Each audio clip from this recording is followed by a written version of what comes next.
Okay, we are live once again.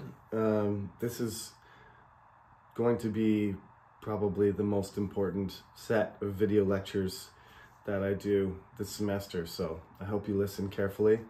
We're going to split these into two because I don't think I can cover everything in a reasonable amount of time. But to a certain extent, the 16th century is the most important section for you to understand the differences between British and American culture, and really what happens in the 16th and 17th century ends up sort of being represented by the split. When colonists start establishing colonies in America, they bring some of the values that are causing tension in the United Kingdom. So there's going to be a civil war. That's not on this week, that's next week. We're going to talk about that. But most of the problems that lead up to this are started in the 16th century, and partially because King Henry VIII, although I said he was a very bad man and executed his wives and many of his staff, although he was a dangerous person and a bad leader in many ways, he was a strong leader and kept the country together. Likewise, his children, Edward, Mary, and Elizabeth, they were all very intelligent. They just, for health reasons and for other reasons, they were unable to keep the country, they were unable to keep ruling the country. They passed away. Queen Elizabeth had the most success, mostly because she lived longer. She was healthier, and she was, through mostly her intelligence and her political savvy, she was able to ignore some of these problems. So let me just, I think it's in this corner over here. This is, again, some professors who are have more expertise than me, like to identify the factors that lead to the 17th century crisis, where England ends up having a civil war and the country splits in half and it fights itself. So there are some critical problems going on in the 16th century. Some of these things, just like the Black Death, sort of help create an environment where you have exceptional people doing amazing things, Shakespeare being one of them, or Sir Francis Drake, another, Sir Walter Raleigh. There's a whole generation of military men, politicians, and writers, dramatists, poets. There's a whole generation that stand out as being better than usual. And the circumstances not being perfect or not being ideal probably have something to do with that. But anyway, what I'm trying to explain to you first, before I talk to you about the religious situation, which is, as you may recall, it was Henry VIII that put that into motion, even though he was one of the critics of Martin Luther King. He lives in America in the 1960s. I often get those names confused, but he was named after Martin Luther. Martin Luther was a German priest who kick-started the revolution we call the Reformation, the split in the Catholic Church. Remember that Henry VIII considers himself a good Catholic, and he doesn't want to change the Catholic Church. He just wants to have power over it. So one of the problems that's created, obviously, is number 2 on the list here, is that some people are Catholic, some people are, following the king, and basically the Church of England, which is behaving Catholic but following the king, right? So it's like it looks Catholic, but they're technically not following the Catholic rules. And then there's a group of people called the Puritans, in England, but on the continent, Baptists, people who believe that you don't get baptized when you're a baby, but you should be baptized when you're an adult. Some people insulted them, calling them dunkers and stuff. But that never takes off really in England. Instead, we have this group called the Puritans, and we have a Protestant group called the Presbyterians, which Koreans will know as Changlok Gyoe. But you'll find that these Changlok Gyoe are a little bit different than yours. They're not, the churches, like I said, if you're religious, please don't be offended by anything I say. I am also Presbyterian, so is my father, but over the last almost 500 years, these churches have come closer together again. But in the beginning, they were enemies, and they fought wars against each other, killing each other over what we would consider probably small differences in religious practice. But they considered them a matter of life and death, or heaven and hell, if you want. But you could walk into a Catholic church, as I have. I've hung out with Baptists. I've gone to a Baptist church. I've gone to a Lutheran church. I've gone to an Anglican church. And I don't feel uncomfortable. But 400 years ago, you would. They're quite different. So just remember, we're talking about 16th century churches here. We're not talking about 2024 in Korea. So these Puritans and Presbyterians, they're more Protestant, as you can see. And the Catholic Church, the ones that remain Catholic, we refer to them as Roman Catholic. So in England, you've got Puritan, Presbyterian, Anglican, and Roman Catholics. 4 different branches in the same country. This causes a lot of friction, as you can imagine. Some people think Catholics should be tolerated. Some people think they should be killed. Some people think they should reform. That's the Reformation. Some people think the Reformation didn't go far enough. It should be completely different than the Catholic Church. And some people think it should be mostly the same, just we should have our own version. That's essentially what Anglican means. So, finance. As I told you, Henry VIII never had a budget. Didn't watch his spending or anything. Fought a bunch of wars, mostly unsuccessfully. He did win a war against Scotland.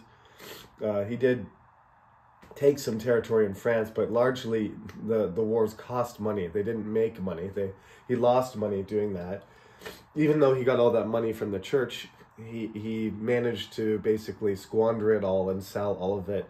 And by the time he died, Edward, Mary, and Elizabeth would never have enough money. They had barely enough money to run the country, but as soon as you have a war against, for example, Spain, which I'll talk about in the next lecture, as soon as you have a war against somebody, you have to raise more money, and they don't have any extra money. They don't have any money saved up to do that. One of the ways that Henry VII managed his treasury and his finance so well is that he just didn't get in wars with anybody. Henry liked war, and he picked fights with people all the time. The third point is sovereignty. Did I spell that right? Probably not.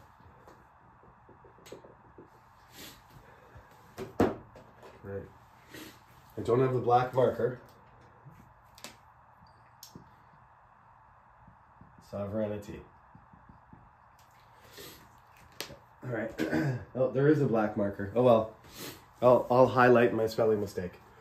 It's a good one to change color though, because it's a big word and you have to make sure you understand it.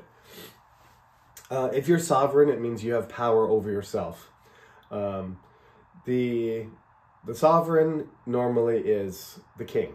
The king and the queen is sovereign. Nobody can have power over them, and they have power over everyone else. However, as I said, since Magna Carta and the gradual limitation of the king's powers, we're getting to the point now where the king or the queen needs Parliament's approval. Essentially, they can't get taxes anymore. They can't get money from the people without the approval of Parliament. And because Henry VIII and Queen Elizabeth are charismatic, capable, or scary kings or queens, when they call Parliament, they get what they want. But as soon as you have, there's 5 factors you got to remember here, but there's kind of a bonus one here is, what if it's not Henry VIII? What if it's not Queen Elizabeth and they're not tall, handsome, intelligent, charismatic, politically savvy, manipulative, maybe intimidating people with a really strong grip on the, you know, the royal household and the government and the military if they need to raise an army. There's no standing army. What if they don't?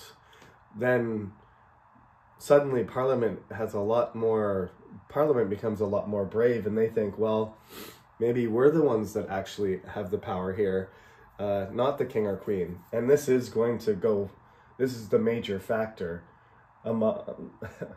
including the first 2, but especially this one is, the Civil War is supposed to decide who is sovereign. The monarch, the king, the queen, in this case the king, who's sovereign, the king or the people, right? And in the end, you'll see what happens. This is a 17th century thing, so these problems get bigger, not smaller. Foreign policy is, of course, should we be friends with France? Should we fight them? Now France is Catholic, in addition, to being French, and Spain too.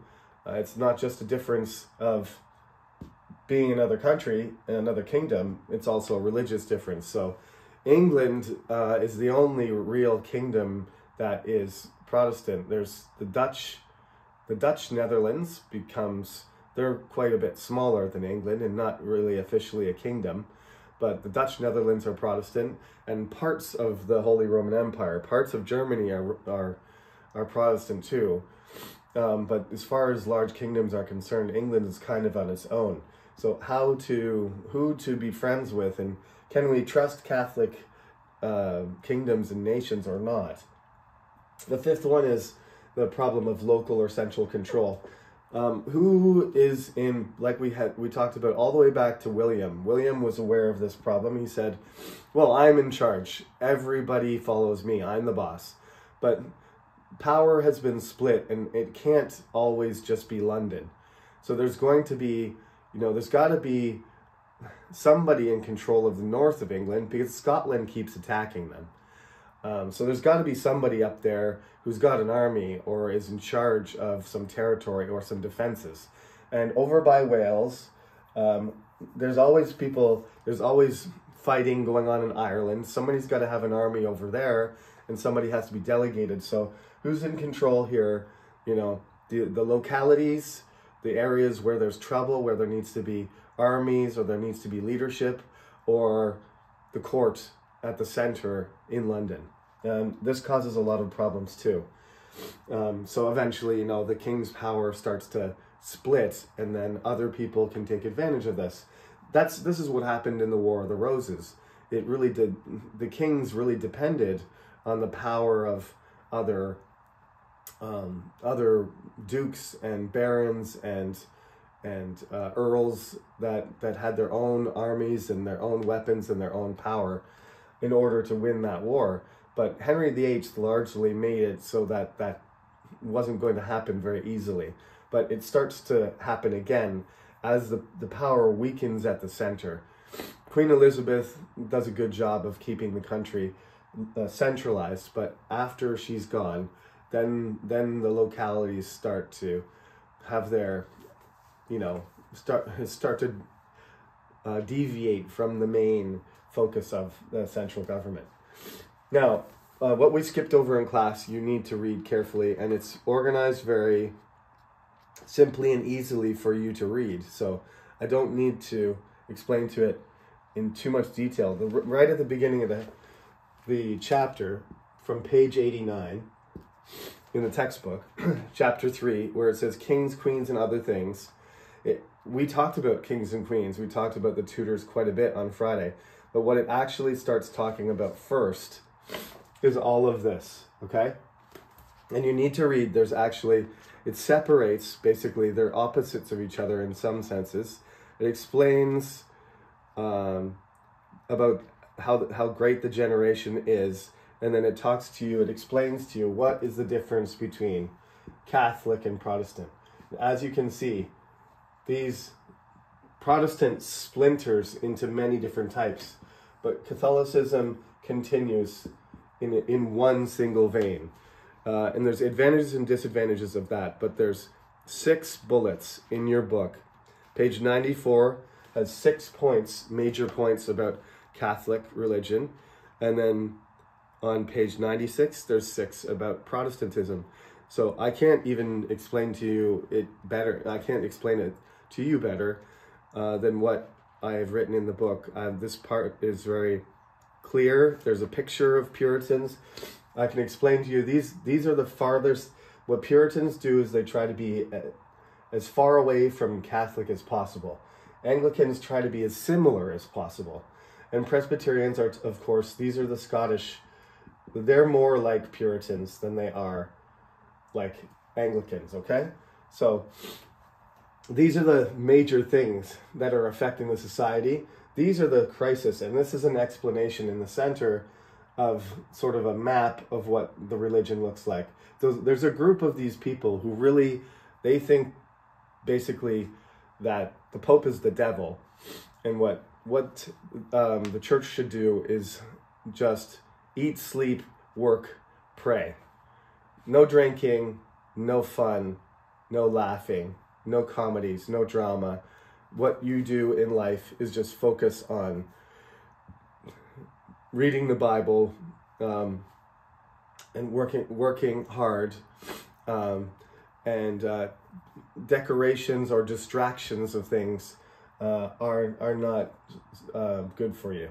The healthy thing to do is just focus on the Bible and working hard so that your family can be productive, right?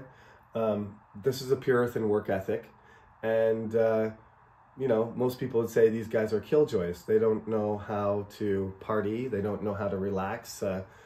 You know, at your son's birthday party, you would just have a regular meal and pray and thank God that he's lived 10 years of life. There wouldn't be any streamers or birthday cake or confetti or ice cream or anything like that. And after church, no drinking or partying or special food or dancing or anything like that. They were against pretty much all of those things. So not that popular, but I mean, it was a very influential theology, and there were thousands of people who subscribed to it, and they will actually become a very important factor after Elizabeth and James are gone.